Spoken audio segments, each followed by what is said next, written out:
국민의힘 오세훈 후보가 서울시장 보궐선거 야권 단일 후보로 확정됐습니다.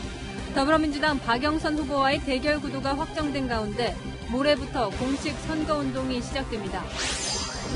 미국 애틀랜타 연쇄 총격 사건이 일어난 지 일주일도 지나지 않아 콜로라도에서 총기 난사 사건이 발생했습니다. 경찰관을 포함해 10명이 숨졌습니다. 곡선 전철 개발이 한창인 경기도 평택 안중역 일대에도 기획 부동산을 통한 지분 쪼개기가 극심한 것으로 파악됐습니다. 반경 1.5km 안에 땅 주인만 1000명이 넘었습니다. 오늘부터 요양병원에 있는 65세 이상 고령층의 아스트라제네카 백신 접종이 시작됐습니다. 문재인 대통령 부부도 G7 회의 참석을 앞두고 백신을 맞았습니다. 전국의 봄꽃 축제가 속속 취소되고 있습니다. 서울시는 추첨에 당첨된 사람에게만 여의도 벚꽃길을 개방하기로 했습니다. 창원시는 진해 군항제를 취소하고 차량 통제를 강화하기로 했습니다. 멀리 오는 사람 좀 조심해가 오면 좋지. 국민 건강을 이유로 설탕이 들어간 식음료에 세금을 물리는 법안이 추진돼 논란입니다. 이른바 설탕세를 물리자는 건데 소비자들의 반응을 취재했습니다.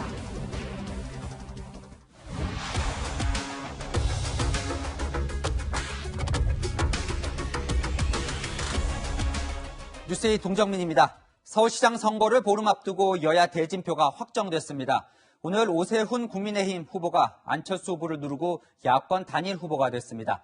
일찌감치 여권 단일 후보로 확정된 이 박영선 민주당 후보와 맞대결 구도가 짜여진 거죠. 이번 선거는 강력한 제3지대 후보도 없고 이 정의당 후보도 없이 범여권 대 범야권 그 대표 주자가 그야말로 1대1 진검승부를 펼치게 됐는데요. 나란히 서울시장 세 번째 도전에 나선 두 후보, 누가 시민의 선택을 받을까요? 첫 소식 윤수민 기자가 보도합니다. 야권 단일 후보가 된 오세훈 국민의힘 후보는 소감을 발표할 때 울컥했습니다. 지난 10년을 무거운 심정으로 살아왔습니다. 제 가슴 한켠에 자리한 이 무거운 돌덩이를 이제 조금은 걷어내고 오 후보는 서울 거주자 3,200명을 대상으로 적합도와 경쟁력을 절반씩 묻는 여론조사에서 안철수 국민의당 후보를 모두 이겼습니다. 예상보다 빠른 여론조사 응답으로 단일화 발표는 하루 앞당겨졌습니다. 여권 단일 후보인 박영선 더불어민주당 후보는 오 후보를 실패한 시장으로 규정했습니다. 다른 일을 하려고 하다가 그 일이 잘 안 되니까 서울로 다시 돌아온 재탕, 삼탕 후보 아닙니까? 그런데 지금 시대는 새로운 서울시장을 원하고 있습니다. 서울시장 선거가 여야 1대1 구도로 치러진 건 2010년, 2014년 선거와 2011년 보궐선거 때입니다. 2018년에는 3자 구도로 치러졌습니다. 4.7 재보궐선거를 위한 공식 선거운동은 모레부터 시작되고 사전투표는 4월 2, 3일 이틀간 실시됩니다. 안 후보의 패배로 투표용지의 안철수 기표란에는 사퇴라고 표시될 예정입니다. 채널A 뉴스 윤수민입니다. 지금부터가 진짜 승부라는 두 후보들을 저희 채널A 기자들이 오늘 만났습니다. 먼저 오세훈 국민의힘 후보, 단일화 승리의 기운을 끝까지 끌고 가겠다고 하는데요. 무능한 정권과 시장을 경험한 경륜의 대결이라며 반드시 승리하겠다고 강조했습니다. 안보경 기자가 만났습니다. 민주당의 네거티브 공세가 굉장히 극심했는데 그럼에도 불구하고 변함없이 지지해 주신 데 대해서 정말 너무 감사하는 마음이 들어서 순간적으로 좀 울컥했던 것 같습니다. 오세훈 국민의힘 후보는 안철수 국민의당 후보에게 공동 선거대책위원장을 요청하겠다고 밝혔습니다. 그동안 배석자 없이 둘만 3번을 만나 뵀는데요. 그때마다 원칙적으로 이미 합의가 된 사항이고요. 이제 다시 한번 또 모양을 갖춰서 청을 드려야죠. 빠른 시간 내에 만나 뵙게 될 겁니다. 박영선 더불어민주당 후보의 내곡동 땅 셀프 보상 의혹 제기에 대해서는 정색하고 반박했습니다. 서울의 비전 이런 걸로 승부하려는 게 아니라 지금 이른바 네거티브 선거죠. 흑색 선전, 근거 없는 모함 이런 걸로 승부하려는 모습이 보입니다. MB의 아바타답다라는 표현까지 나왔는데 이명박 전 대통령으로부터 무슨 공직이나 관직을 받은 게 전혀 없습니다. 실정과 무능의 대명사 문재인 대통령의 아바타이신가 박영선 후보는 사퇴 왕이냐라는 공격까지 나오는데 정말 좀 찌질해 보입니다. 한마디로 말꼬리 잡기를 가지고 선거를 치르려고 하잖아요. 인공호흡을 시행하는 의사의 심정으로 제 모든 경륜과 식견을 쏟아부어서 어려움을 겪는 분들부터 챙겨나가기 시작하겠습니다. 오 후보는 서울시장 선거에서 반드시 승리해 내년 대선에서 정권을 다시 되찾아올 수 있는 기반을 마련하겠다고 밝혔습니다. 채널A 뉴스 안보겸입니다. 야권 단일화 결과를 지켜본 박영선 민주당 후보도 이 대진표가 짜인 지금부터가 시작이라며 운동화 끈을 조여맸습니다. 미래 박영선과 낡고 실패한 오세훈의 대결이라며 승리를 자신했는데요. 최수영 기자가 만났습니다. 서울의 미래를 말하는 열일하는 후보 박영선이냐 아니면 낡고 실패한 시장이냐. 이제는 구도가 좀 명확해졌습니다. 오세훈 국민의힘 후보가 서울시장 야권 단일화 후보로 확정된 직후 박영선 후보를 만나 맞대결 성사소감을 물었습니다. MB 황태자의 귀환이라고 평가하는 사람들도 있습니다. 그래서 저는 특히 이제 그 아이들 밥그릇을 차별화하겠다고 해서 시장직을 걸었고 그걸로 사퇴한 후보인데 이렇게 아이들 마음에 상처를 주는 시장 후보가 다시 재탕하는 것이 맞는지.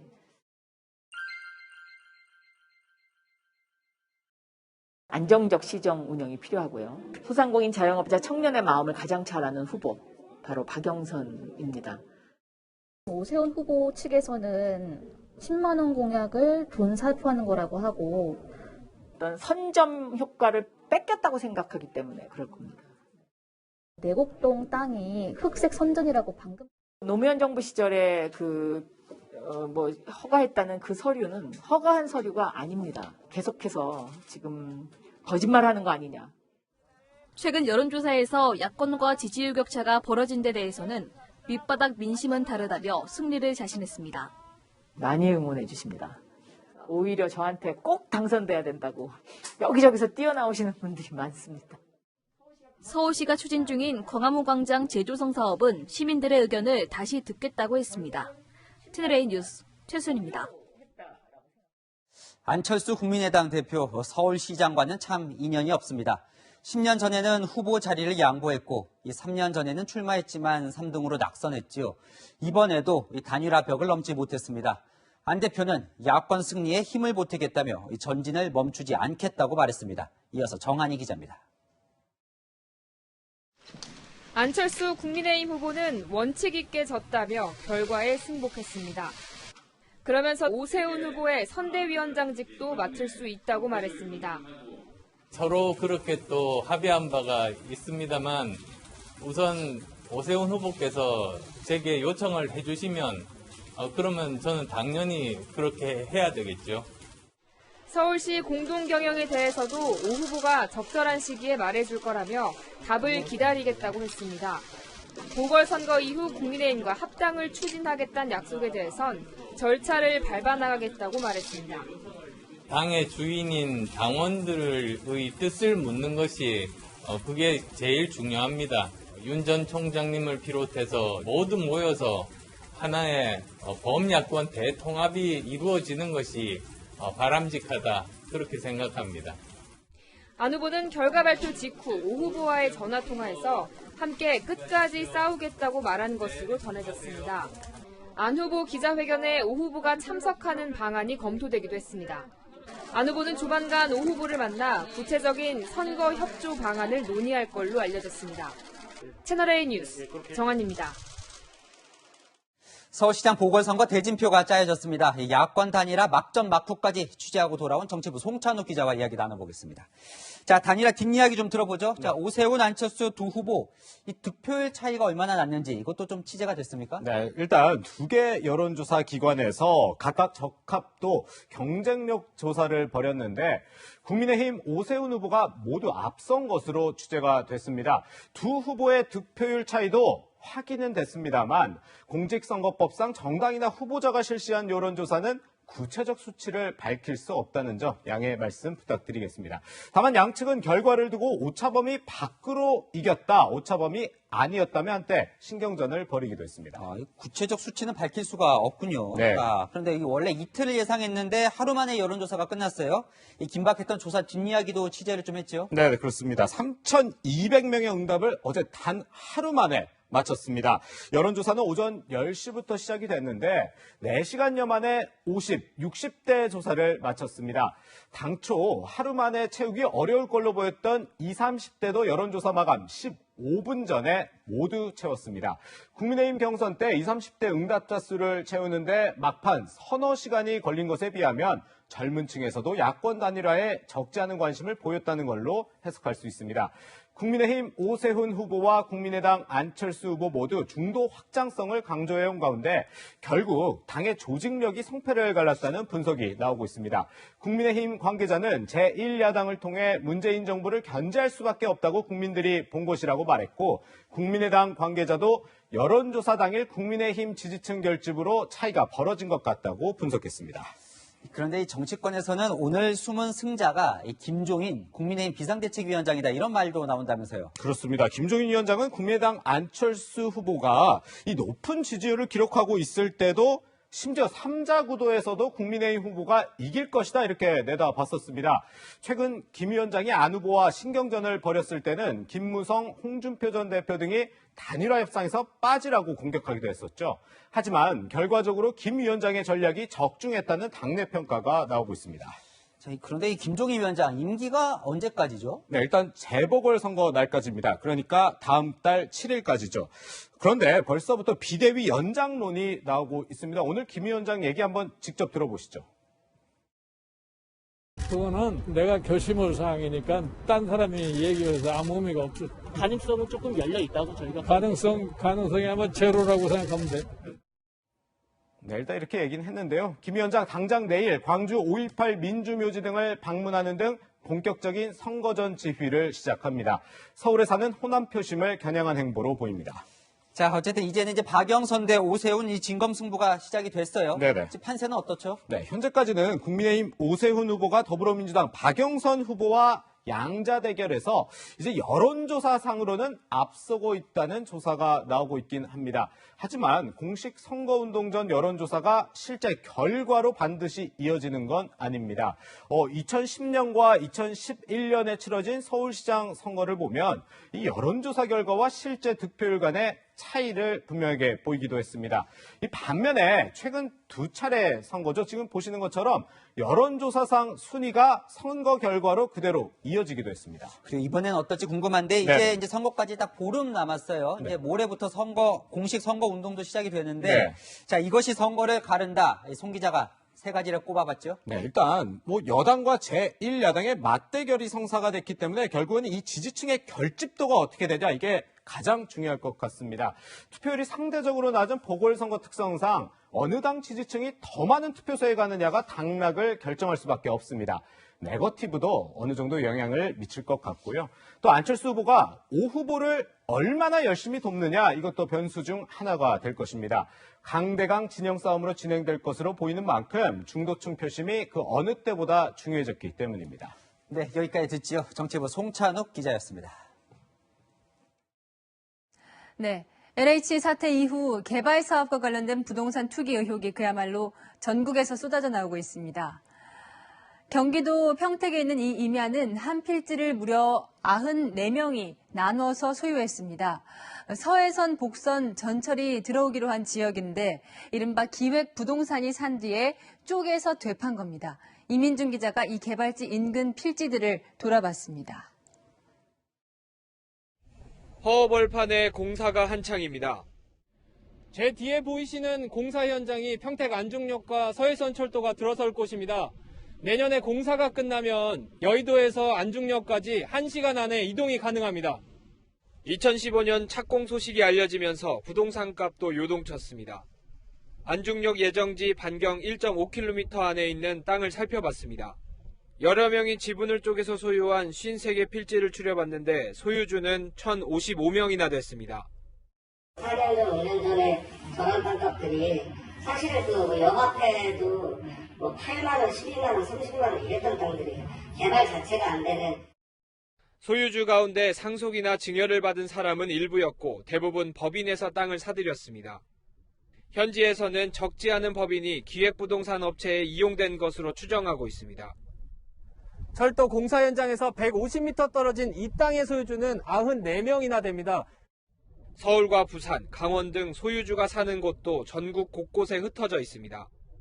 이렇게 법인이 사들여 되파는 경우 땅값은 순식간에 3배에서 5배까지 올랐습니다.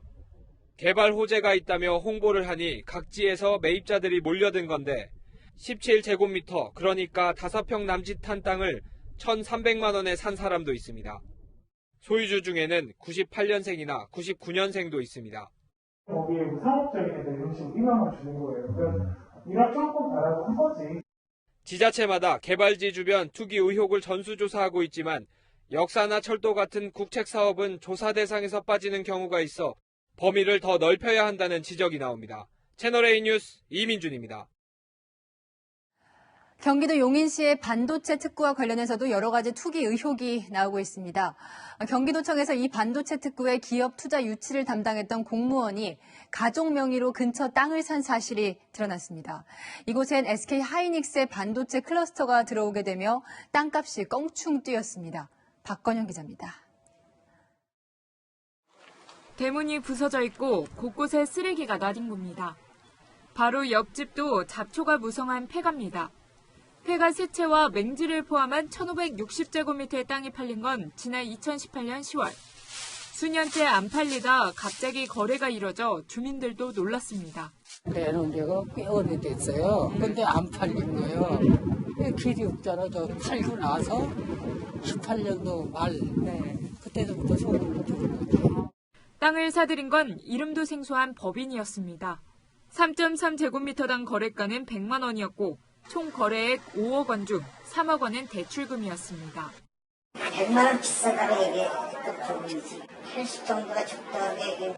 땅이 팔리고 5개월 뒤 SK 하이닉스의 반도체 클러스터 부지가 발표됐는데 이 부지와는 작은 도로 하나를 사이에 두고 맞닿아 있었습니다. 현재 이 땅의 시세는 20억 원을 웃도는 것으로 평가됩니다.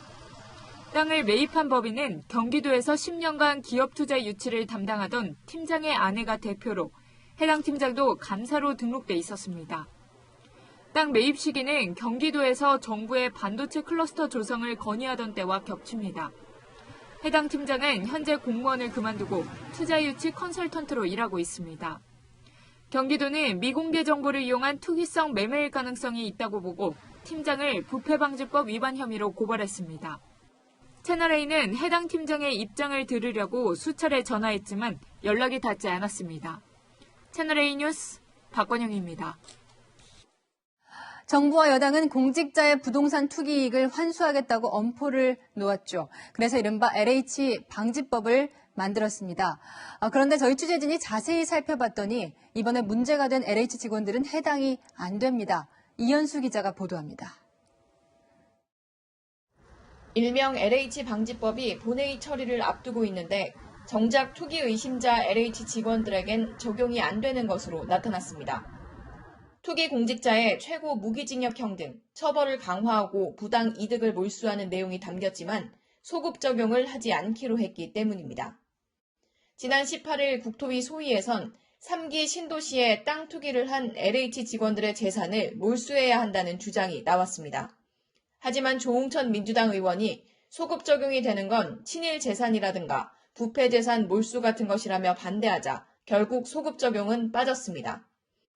앞서 당정이 LH 사태로 민심이 악화되자 소급 적용 카드까지 꺼내들었던 것과 다른 모습입니다. 그 LH 투기 방지 3법 있지 않습니까? 그런 법들을 좀 소급 적용시키는 그런 방안도 저희가 모색을 좀 펴볼 필요가 있고요.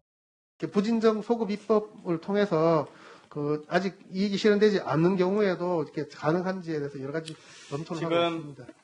소급 입법이 어렵다는 걸 알면서도 면피성 발언을 했던 게 아니냐는 비판이 나오는 이유입니다. 인터넷 커뮤니티에는 임대차 3법의 소급 적용과 비교하거나 투기 직원들의 차익을 보장해준 꼴이라며 비판이 쏟아졌습니다. 논란이 되자 당정은 소급 적용 대신 투기 의심자들에 한해 토지 보상 대상에서 제외하는 보완책을 검토하기 시작했습니다. 채널A 뉴스 이연수입니다. 한명숙 전 총리 사건을 수사한 검사들을 불기소하기로 한 대검찰청의 판단에 대해 박범계 법무부 장관이 감찰 카드를 꺼내들었죠. 특히 이 감찰에 임은정 부장검사를 참여시킨 것이 논란입니다. 임 부장검사는 이 사건과 관련해 고발이 된 상태입니다. 공태현 기자가 설명합니다. 어제 박범계 법무부 장관은 한명숙 전 총리 관련 사건과 관련해 법무부와 대검찰청에 합동감찰을 지시했습니다. 인권 침해적 수사 방식 등과 대검 부장회의 내용의 언론 유출을 합동감찰하겠습니다. 이 사건 감찰에 임은정 대검 감찰정책연구관이 참여한다는 사실이 알려지자 논란이 커지고 있습니다. 대검 확대 간부 회의의 불기소 결정과 임 부장검사는 대척점에 있기 때문입니다. 하지만 법무부 관계자는 임 연구관은 대검감찰부 구성원이라며 참여 안 할 이유가 없다고 일축했습니다. 이 사건과 관련해 공무상 비밀누설 혐의로 고발당한 이력도 논란을 키우고 있습니다. 임 부장검사는 지난 4일 SNS에 자신은 형사입건 의견이었지만 대검 감찰 3과장은 불입건 의견이었다고 공개해 시민단체로부터 고발을 당한 바 있습니다. 한 검찰 간부는 수사 감찰 대상에게 감찰권을 부여한 꼴이라며 공정성이 우려된다고 지적했습니다. 박 장관도 이런 지적을 일부 수긍하는 반응입니다. 이 회의의 언론 유출 부분은 임은정 검사가 그 부분에서는 감찰하지 않는 것이 적절할지도 모르겠습니다. 박 장관의 수사지휘권 발동도 임 부장검사의 의견에서 비롯됐다는 분석도 나옵니다. 임 부장검사는 오늘 SNS에 지난달 26일 법무부에 조사 경과를 보고했다며 장관의 지휘 말고는 달리 돌파할 방법이 없다는 걸 잘 알았기 때문이라고 적었습니다. 채널A 뉴스 공태현입니다. 오늘부터 65세 이상 요양병원 입소자와 종사자에 대한 아스트라제네카 접종이 시작됐습니다. 첫날 바로 접종한 병원도 있지만 먼저 맞은 다른 병원 상황을 좀 보고 맞겠다며 미루는 병원도 꽤 있었습니다. 현장 목소리를 이다혜 기자가 들어봤습니다. 울산에 있는 한 요양병원. 혈압과 체온 검사를 마친 환자에게 아스트라제네카 백신을 접종합니다. 다 했어요. 너무 잘하셨어요. 오늘 1차적으로 컨디션이 이제 괜찮으신 분들 19분을 접종하셨었고 아직까지는 이상 증상을 호소하시는 분은 없으셨고요. 요양병원 65세 이상은 기저질환이 있는 경우가 대부분이다 보니 이상 반응 관찰을 위해 하루 접종 인원을 최소화했습니다. 환자분이 많으셔가지고 상태 확인하면 또 보다 보니까 조금 맞추고 있습니다. 다른 병원의 추이를 보며 접종 시작 일정을 잡겠다는 요양병원도 적지 않습니다. 문제됐을 때 또 이게 책임소재에서 애매해서 적극적으로 원하는 분에 한해서만 해드리고 있고 의료진이나 저희 병원 측에서도 꼭 맞으셔야 된다 이렇게는 진행을 하지는 않습니다. 이런 가운데 미국에서 진행된 아스트라제네카 백신의 임상 3상 결과가 발표돼 불안감을 잠재울지 주목됩니다. 감염 예방 효과가 79%고 중증으로 가는 건 100% 차단한다는 결과가 나왔습니다. 피가 응고되는 혈전 위험도 증가하지 않는다고 아스트라제네카 측은 밝혔습니다. 지속적으로 효과와 안전성에 대한 근거가 촉적이 되고 있다는 게 중요한 것 같고요. 사회 지도층 접종이 이어지면 국민들이 체감할 수 있는 효과가 생길 것 같거든요. 아스트라제네카 백신을 사용하지 않던 미국이 긴급 승인하게 되면 신뢰도도 한층 높아질 거란 분석도 나옵니다. 채널A 뉴스 이다혜입니다.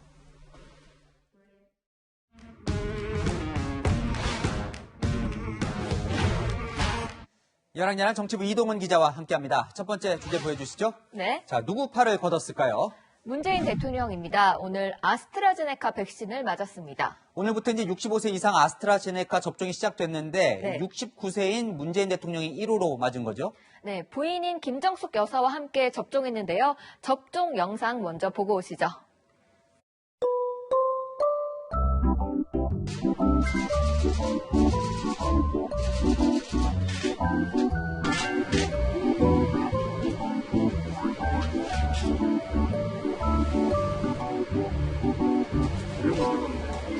부산은 무슨 시간이고? 다 있는데도 무슨 6월에 열린 국무회의는 G7 정상회의 참석을 위해 동행하는 참모진과 함께 미리 맞은 겁니다. 국무총리, 국회의장, 대법원장 등 5부 요인도 곧 접종할 것으로 알려졌습니다.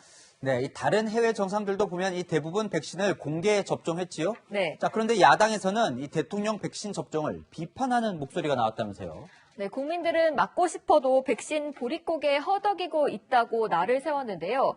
백신을 맞기 전에는 안 맞는다고 난리였습니다. 대통령을 비롯한 정부의 책임 있는 당국자부터 먼저 접종을 해서 국민들에게 백신 불안증을 해소해 줄 것을 요청합니다. 단순히 정치적 쇼로 문제를 불식시키려 해서는 안 될 것입니다. 여당이든 야당이든 국민 안전과 관련된 백신 접종을 정치적으로 활용하지는 말아야겠습니다. 네, 다음 주제 보겠습니다. 네. 자, 박원순의 향기. 네. 임종석 전 대통령 비서실장인데 SNS 글이 논란이에요. 네, 임 전 실장은 박원순은 정말 그렇게 몹쓸 사람이었나라고 시작하는 글을 올렸는데요. 박원순은 내가 아는 가장 청렴한 공직자였다. 생활복지의 패러다임을 바꾼 찾아가는 동사무소에서 박원순의 향기를 느낀다고 칭송했습니다. 조국 전 법무부 장관은 이 글에 슬퍼요를 누르며 공감을 표시했습니다. 임종석, 박원순 이 두 사람의 인연이 각별하다면서요? 네, 임 전 실장은 박원순 서울시장 시절 정무부시장을 지냈습니다. 임종석 부시장님은 우선 옆에 서면 손해입니다. 얼굴이 하도 잘생겨가지고. 박원순 시장이 갖고 있는 미래지향적인 사고랄지 겸손한 태도, 서울시 공무원들의 힘을 이곳에서 느낄 수 있었습니다. 아무리 가깝다고 해도 이 피해자가 2차 가해 중단을 호소하자마자 이런 공개글을 썼어야 했나 싶은데요. 네, 선거를 앞두고 지지층 결집에 나섰다는 해석이 나오는데요. 정작 박영선 민주당 서울시장 후보는 피해자에게 사과한 진정성에 논란이 일까봐 우려하는 분위기입니다. 그분은 지금 당에 오지도 않고요. 저는 그분하고 전화를 한 지가 비서실장 그만두고는 전화를 한 적도 없고 그러기 정의당은 몹쓸 사람은 임 전 실장이라며 선거를 목전에 두고 대놓고 2차 가해를 한다. 매우 악의적이라고 지적했습니다. 더 이상 정치적 상황 때문에 피해자가 고통을 겪는 일은 없었으면 좋겠습니다. 네, 오늘 여영국 의원이 정의당 대표로 뽑혔는데 이 당명처럼 정의 실현의 역할을 하길 기대합니다. 지금까지 여랑야랑이었습니다. 지난해 일가족이 차에 치여 아이가 숨진 횡단보도는 스쿨존이었습니다. 사고를 막기 위해 횡단보도 위치를 바꿨다는데 무단 횡단이 더 늘고 있습니다. 왜 그런지 다시 간다 우현기 기자가 점검했습니다.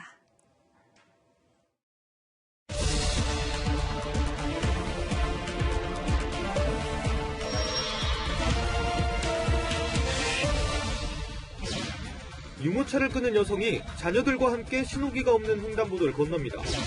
맞은편 차선에서 직진하던 차량 때문에 잠시 멈춰선 가족들. 신호가 바뀌자 대형 화물차가 가족들을 그대로 들이받습니다. 이 사고로 2살 여자아이가 숨졌고 초등학교 교사인 30대 엄마와 두 아이가 크게 다쳤습니다. 뼈가 보일 정도로 다 파여버렸어요. 피부 이식도 겨우겨우 했는데 스스로 거동을 할 수도 없고 화장실을 갈 수도 없는 상황이에요. 사고 현장은 어떻게 바뀌었을까? 과속 단속 카메라와 방지턱이 설치됐고 교차로 한가운데엔 정차금지대가 생겼습니다. 사고가 난 도로인데요. 원래 이곳에 있던 횡단보도는 없어졌고 대신 보행자 보호를 위한 울타리가 설치됐습니다. 횡단보도가 모두 없어졌기 때문에 주민들은 40m를 더 걸어가 신호등이 있는 횡단보도를 이용하게 됐습니다. 그러자 시도 때도 없이 무단 횡단이 이뤄지기 시작했습니다. 출근 시간대 차량들이 엉켜 있어 위험한데도 아랑곳하지 않습니다. 저기 신호등이 너무 좀 오래 걸려요. 안 기다리고 그냥 무단 횡단하고. 결국 주민들은 사망사고 직후 재발 방지를 위해 없앴던 횡단보도를 다시 만들어달라고 요구합니다. 설치 위치를 두고도 1단지와 2단지 주민대표 의견이 엇갈리고 횡단하는 자칫도 안 되는 맞습니다. 왜? 주민들이 그쪽으로만 이용하는 말씀이에요. 출퇴근 시간 차량 정체가 없도록 신호등 없이 횡단보도만 만들어달라고 주장합니다. 시대가 있으니 실제하는데 그냥 아까 아니냐. 일단 신호등 횡단보도를 들어달라는 제 일부고요. 신호를 설치하지 않는다면 사망사고 나기 전 단계로 다시 환원하는 겁니다. 후퇴하는 겁니다. 벌써 안전해서 둔갑하고 편리를 지금 주장하고 계시는 겁니다. 일단 횡단보도는 설치하지 않기로 결론이 났지만 광주시는 무단 횡단 실태 조사를 하겠다는 방침입니다. 가해 운전기사는 재판에 넘겨졌습니다. 운전기사는 트럭의 높은 운전석에서 피해자들이 보이지 않았다고 주장했는데 법원은 지난 18일 이례적으로 현장 검증을 실시했습니다. 같은 높이의 트럭과 대역이 동원됐습니다. 하지만 피해 가족들은 문제가 있다고 지적합니다. 법원의 재현 실험은 평지에서 진행됐는데 실제 사고가 난 횡단보도는 고원식이라 일반 도로보다 10cm 정도 높다는 것. 그런 점을 감안하면 운전기사의 시야에 피해자가 보였을 가능성이 더 높아진다는 겁니다. 상태에는 누가 봐도 평지에서 그냥 유모차를 왔다 갔다 끌고만 다니더라고요. 광주지법은 재판이 진행 중이어서 답하기 어렵다고 해명한 가운데 다음 달 14일 검증 결과를 가지고 재판이 열릴 예정입니다. 저희 딸이 정확히 172입니다, 키가. 그 키 큰 사람이 어떻게 안 보일 수 있다고 하는지 이해가 안 가고, 제발 스쿨존에서 운전자분들 양쪽 살피셔서 우리 아이들 도움해 주시기를. 다시 간다, 우현기입니다. 도로 한가운데 불법 주차한 차량에 시민이 항의했더니 폭언을 하는 영상이 공개됐습니다. 공분한 누리꾼들이 실제 장소에 찾아가 항의글을 붙였습니다. 배유미 기자입니다. 도로 한가운데 세워진 SUV 차량. 운전자가 트렁크를 열고 바구니를 근처 가게로 옮깁니다. 이미 도로 양쪽엔 불법 주차한 차량들이 가득합니다. 길이 막히자 차량들이 경적을 울리지만 운전자는 아랑곳하지 않습니다. 또다시 뒷차가 경적을 울리자 운전자 가족이 다가와 되레 화를 냅니다. 아저씨 차만 이러내려면 지나갈 수 있잖아요. 반대 차선엔 마주오던 차량이 서 있는데도 무조건 자신의 차를 피해가라고 목소리를 높입니다. 이렇게 세니까 가세요. 아니 이거 두개 지나갈까요? SUV 운전자까지 나서 욕설을 내뱉습니다. 5분 가까이 욕설을 들은 뒷차 운전자. 당시 상황이 담긴 블랙박스 화면을 온라인 커뮤니티에 올렸습니다. SUV 운전자가 운영하는 식당 이름까지 알려지면서 해당 가게엔 항의글이 적힌 메모지들이 무더기로 붙기도 했습니다. 논란이 커지자 이 식당은 문을 닫았는데요. 아예 간판까지 내렸습니다. 간판 떼는 거 보셨어요? 1시간이 준비했을 때는. 짐은 안 빠지고. 불법 주차로 인한 과태료는 4만 원에 그치지만 식당 업주는 소비자 항의와 불신이라는 더 큰 손해를 마주하기도 했습니다. 채널A 뉴스 배유미입니다. 오늘 새벽 충북 음성의 공장 두 곳에서 연이어 대형 화재가 발생했습니다. 인명피해는 없었지만 불이 잘 붙는 샌드위치 패널 건물이라 진화에 어려움이 컸습니다. 김태형 기자입니다. 공장 전체가 시뻘건 불길에 휩싸였고 시커먼 연기가 하늘 높이 솟구칩니다. 소방관이 물을 뿌려보지만 불길을 잡는 데는 역부족입니다. 통조림용 캔 제조 공장에서 불이 난 건 새벽 0시 11분쯤. 소방당국은 근처 소방서의 인력과 장비를 모두 동원하는 대응 2단계를 발령했습니다. 9시간 넘는 진화 작업 끝에 불은 꺼졌지만 공장 건물 3만 3천 제곱미터가 모두 탔습니다. 오전 6시 50분엔 근처 자동차 범퍼 제조 공장에서도 대형 화재가 발생했습니다. 앞서 화재가 발생한 통조림용 캔 공장과는 직선 거리로 1.8km 떨어진 곳입니다. 폭발음이 엄청 여러 번 났어요. 폭발 나서 저도 이제 깜짝깜짝 몇 번 놀랐는데. 공장 내부에 쌓아둔 스티로폼 등이 타면서 검은 연기가 하늘을 뒤덮었고 소방당국은 역시 대응 2단계를 발령해 헬기와 특수 소방차까지 동원한 끝에 6시간 만에 불을 껐습니다. 이번 불로 공장 한 개동 전체가 모두 탔습니다. 인명 피해는 없었지만 공장 건물 7,000제곱미터가 잿더미가 됐습니다. 두 공장 모두 불에 약한 샌드위치 패널 구조여서 진화에 어려움이 컸습니다. 화재가 발생이 되면 좀 쉽게 좀 타고요. 또 농염이 발생이 되기 때문에 화재 진화에 좀 어려움이 있습니다. 공장 주변엔 초등학교가 있었지만 다행히 불이 옮겨 붙지는 않았습니다. 경찰과 소방당국은 공장 직원 등을 상대로 정확한 화재 원인과 피해 규모를 조사하고 있습니다. 채널A 뉴스 김태형입니다. 경찰과 해경, LH까지 국산인 줄 알고 구매한 정부와 공공기관의 근무복이 알고 보니 싸구려 외국산이었습니다. 납품업체들이 이른바 라벨가리 수법을 쓴 겁니다. 조현진 기자입니다. 박스에 쌓여있는 방호복. 라벨에 중국산이란 표기가 선명합니다. 그런데 새로 포장된 방호복엔 국산 라벨이 붙어 있고 바닥에 떼어진 라벨들이 흩어져 있습니다. 저렴한 외국산 옷에 국내산 라벨을 붙여 비싸게 파는 라벨 가리 수법입니다. 세간에 적발된 9개 업체는 4년간 이런 수법으로 정부와 공공기관 등의 라벨을 바꿔치기 한 근무복을 납품했습니다. 경찰청과 해경, 공군 등 31개 기관에 납품된 오류는 158만 점, 금액은 678억 원에 이릅니다. LH 직원들이 입는 근무복입니다. 국산 제품으로 납품받았는데 실상은 라벨을 바꿔치기한 베트남산인 것으로 드러났습니다. 업체들은 직접 생산 조건으로 납품 계약을 체결한 뒤 수입 업체를 통해 외국산 완제품 오류를 들여와 국산으로 둔갑시켜 재포장했습니다. 납품 가격의 약 8% 정도의 이익을 본 것으로 추정이 됩니다. 약 50억 상당이 되는 걸로 알겠습니다. 세관은 적발된 업체들을 검찰에 넘기고 부당 이득은 환수할 계획입니다. 채널A 뉴스 조현진입니다. 미국에서 또 총기 난사 사건이 벌어졌습니다. 이번엔 미국 중서부 콜로라도 지역의 식료품점에서 총성이 울렸는데요. 이 경찰관을 포함해 10명이나 숨졌습니다. 마침 현장에 있던 한 유튜버가 당시 긴박했던 상황을 찍었습니다. 김윤수 기자가 전해드립니다. There's a shooter, active shooter somewhere. Could be in the store. Yeah, he went in there. He went in the store. Right down there. Oh my God. 총에 맞아 쓰러진 사람이 보이고 총소리가 또 들립니다. Look, there's... 현지 시간 어제 오후 2시 반쯤 미국 콜로라도의 한 식료품점에서 총기 난사 사건이 발생했습니다. 136, morning gunplane, hold the radio. 136, so multiple shots being fired at us. 매장 안에서 총소리에 놀라 뛰쳐나온 사람들의 급박한 목격담이 이어집니다. I thought somebody just dropped something, an employee or something, and then another, and then by the third one, everybody was running.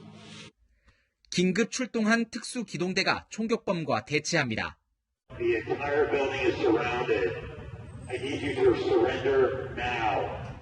총격범이 투항을 거부하자 결국 장갑차까지 앞세워 강제 진입을 시도합니다.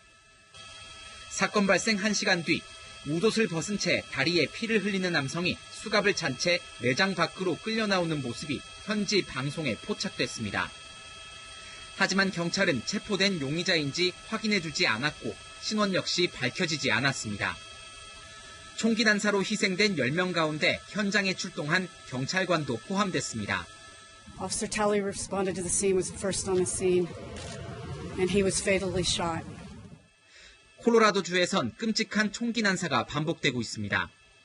1999년 미국 최악의 학내 총기 참사 가운데 하나로 꼽히는 콜럼바인 고교 사건에서는 학생 12명이 숨졌습니다.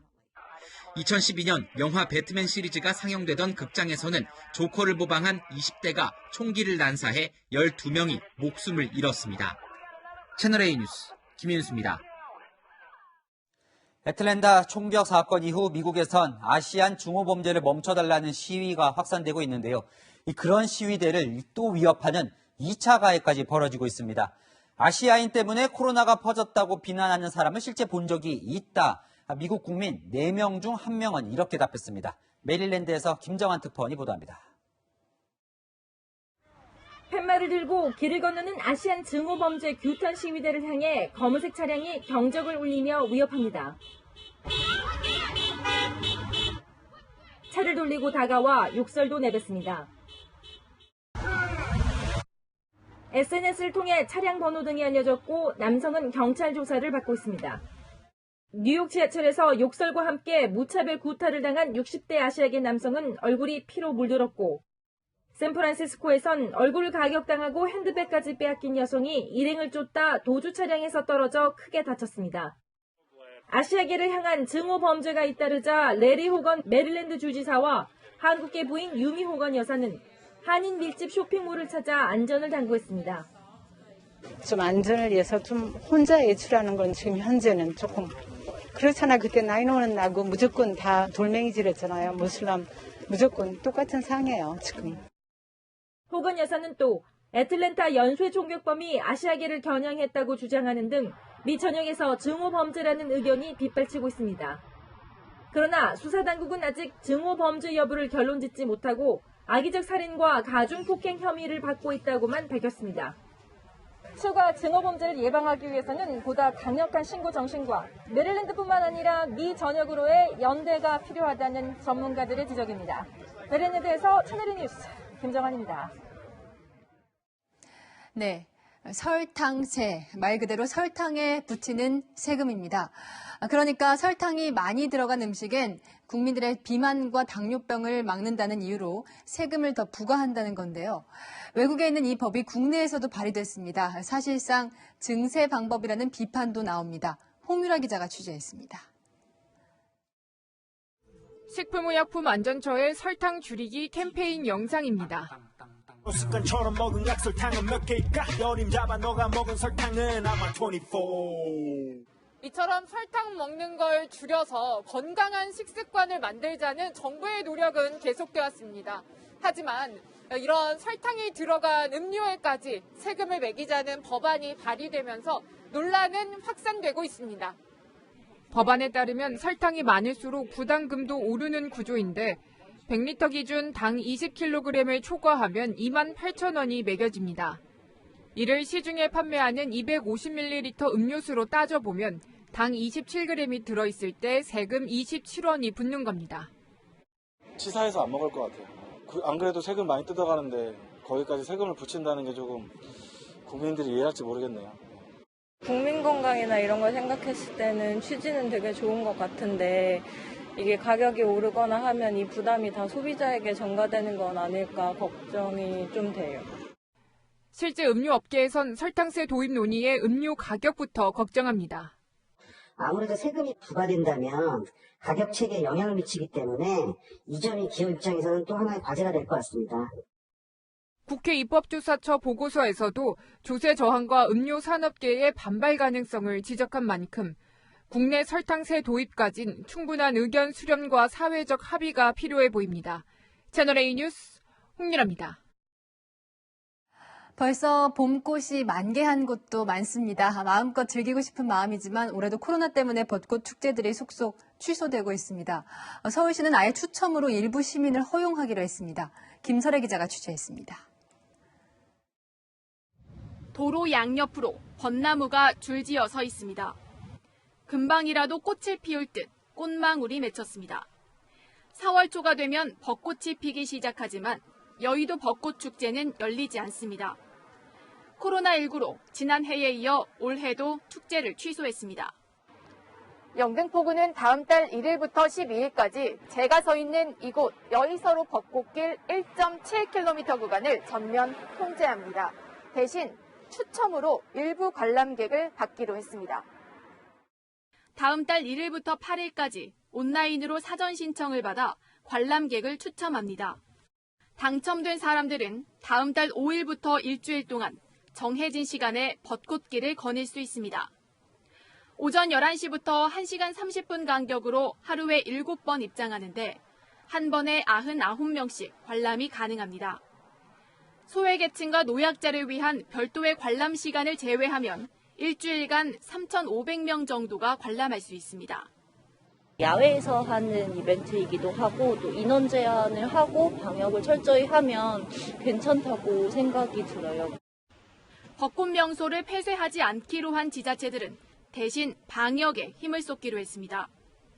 경남 창원시는 진해 군항제를 취소했지만 여좌천과 안민고개 등 벚꽃 명소에 시민들이 몰릴 것으로 보고 이번 주 금요일부터 차량을 통제하기로 했습니다. 멀리 오는 사람 좀 조심해가 오면 좋지. 제주 서귀포시는 유채꽃 광장에 검역소를 설치해 발열 체크와 손소독을 한 뒤 입장을 허용할 계획입니다. 채널A 뉴스 김설혜입니다.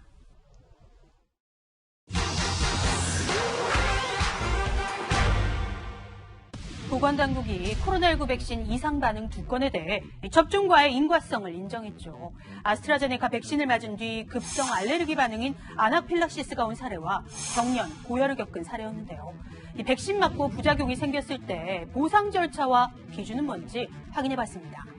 코로나19 백신 접종 피해 보상, 본인 부담금 진료비, 입원 시 간병비 하루 5만 원, 장애 일시 보상금, 또 사망 일시 보상금 등이 있는데요. 이 사망 일시 보상금은 월 최저임금액의 240을 곱해 약 4억 3천만 원입니다. 피해 보상 신청은 이상 반응 발생일로부터 5년 안에 신청해야 합니다. 보건소에 신청을 하면 관할 시도가 기초 피해 조사를 합니다. 이후 질병관리청이 예방접종 피해보상 전문위원회에 심의를 요청해 보상할지 결정하는데요. 예방접종 피해보상 전문위원회, 질병청과 식약처 고위공무원, 예방접종 전문가, 변호사, 법의학자 등으로 구성됩니다. 피해 보상 기준은 5단계로 나뉘는데요. 이 가운데 접종과의 이상 반응 사이에 관련성이 명백한 경우는 물론이고 개연성이나 가능성이 있는 경우에도 보상 가능합니다. 핵심은 이 접종과 부작용의 인과관계를 얼마냐 입증하냐인데요. 법원 판례를 볼까요? 생후 7개월 때 각종 예방접종을 받고 간질 등 후유증에 시달린 청소년, 장애 보상금 신청이 거부되자 소송을 했는데요. 대법원은 인과관계가 의학적으로 명백히 증명돼야 하는 건 아니라며 접종과 피해 사이에 밀접성이 있고 접종 때문에 피해가 발생했다는 추론이 불가능하지 않고 다른 원인이 아니라는 정도가 증명됐다면 인과관계가 있다고 봤습니다. 이 밖에도 궁금한 점은 팩트맨 많은 문의 바랍니다. 기록적인 폭우가 쏟아진 호주에서 거미떼가 나타나 주민들이 크게 놀랐습니다. 지난해 산불로 고통받았던 호주 주민들이 올해는 물난리에 신음하고 있습니다. 호주 자연재해 현장을 권갑구 기자가 보여드립니다. 온통 물바다가 되자 난간을 따라 움직이는 거미떼. 농장, 잔디밭은 물론 주택가 외벽까지 수백 마리 거미떼가 줄지어 이동합니다. Check these spiders out. Oh my god. Oh my god. 곤충학자들은 이 광경을 생존을 위한 필사적인 탈출이라고 설명합니다. 심지어 뱀까지 비를 피해 집안에 들어왔고 Isn't he? But I don't want him in the house. No, absolutely. 집 잃은 캥거루들도 포착됐습니다. 호주 동남부 지역에 60년 만에 최악의 홍수가 발생한 건 지난 18일. 일주일 가까이 1000mm가 넘는 비가 쏟아지자 뱀이 범람해 주민만 8천여 명이 대피했습니다. It's been very unsettling. We had so much rain leading up to the floods, and had that horrible flood. But still, there's still a lot of rain coming through, so we don't know what's to be expected. 이 지역에선 지난 몇 년간 반복된 대형 산불로 약 30억 마리의 야생동물이 죽거나 다쳤습니다. 그야말로 동물들의 순환시대입니다. I don't know any time in our state's history when we've had these extreme weather conditions in such quick succession. 엎친 데 덮친 격으로 모래, 대형 폭풍까지 예보돼 피해는 더 커질 것으로 보입니다. 채널A 뉴스 권갑구입니다.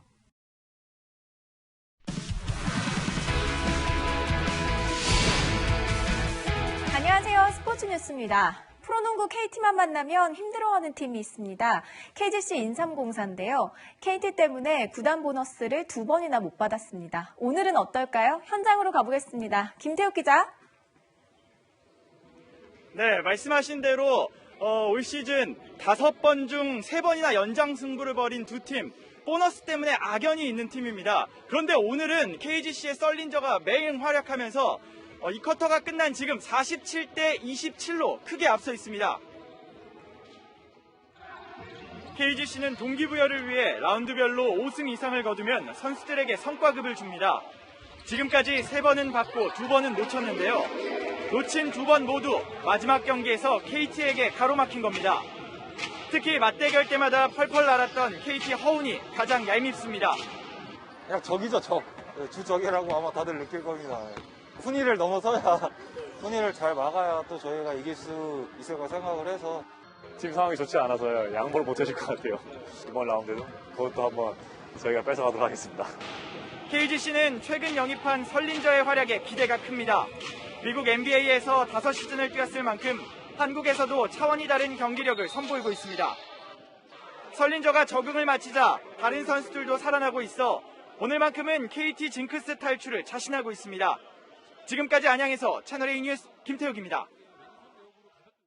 흥국생명을 따돌리고 여자 배구 정규리그 우승을 차지한 GS칼텍스, 우승주역 이소영과 강소희를 팬들은 소소자매라고 부르는데요. 경기장 밖에서도 찰떡궁합일까요? 염정원 기자가 만났습니다. 이소영이 악착같이 공을 살려내자 강소희가 깔끔하게 공격을 마무리합니다. GS칼텍스가 우승이 가능했던 이유를 단적으로 보여주는 장면입니다. 공격과 수비, 양수 겸장이었던 주장 이소영, 강력한 서브와 화끈한 공격을 담당했던 강소희, 올 시즌 코트의 최고 콤비였습니다.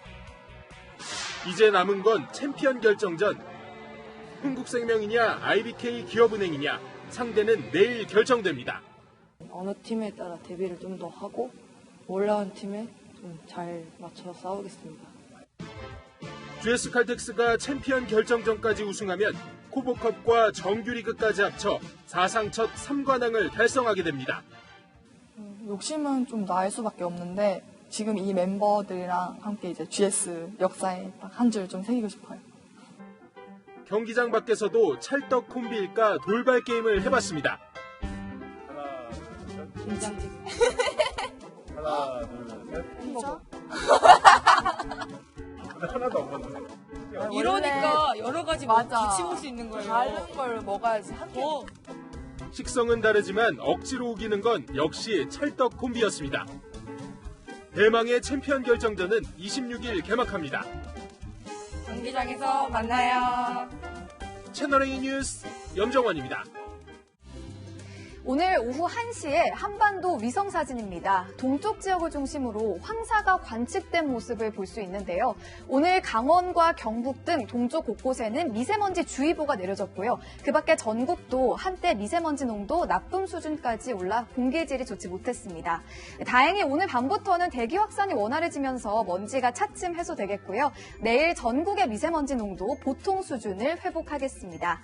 내일은 전국에 구름 많겠고 오늘처럼 따뜻하겠습니다. 서울의 아침 기온은 6도, 부산은 8도로 시작하겠고요. 한낮에는 서울 17도, 대구는 18도까지 오르겠습니다. 내일 낮에는 영동 지역에 돌풍이 계속되겠습니다. 건조특보도 내려져 있는 만큼 불씨 관리 잘해주시기 바랍니다. 당분간 맑고 일교차큰 날씨는 계속되고요. 주말에 전국에는 비 소식이 들어있습니다. 날씨였습니다. 설탕세, 탄소세, 청년세, 이 범여권 의원들이 발의한 법안들입니다. 살찌니까, 환경 보호해야 하니까, 청년 일자리 만들어야 하니까 세금을 더 걷겠다는 겁니다.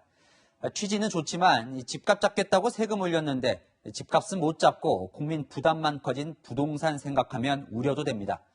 오늘의 한마디는 세금 만능 주의로 하겠습니다. 오늘 뉴스 여기까지입니다. 내일도 뉴스에입니다.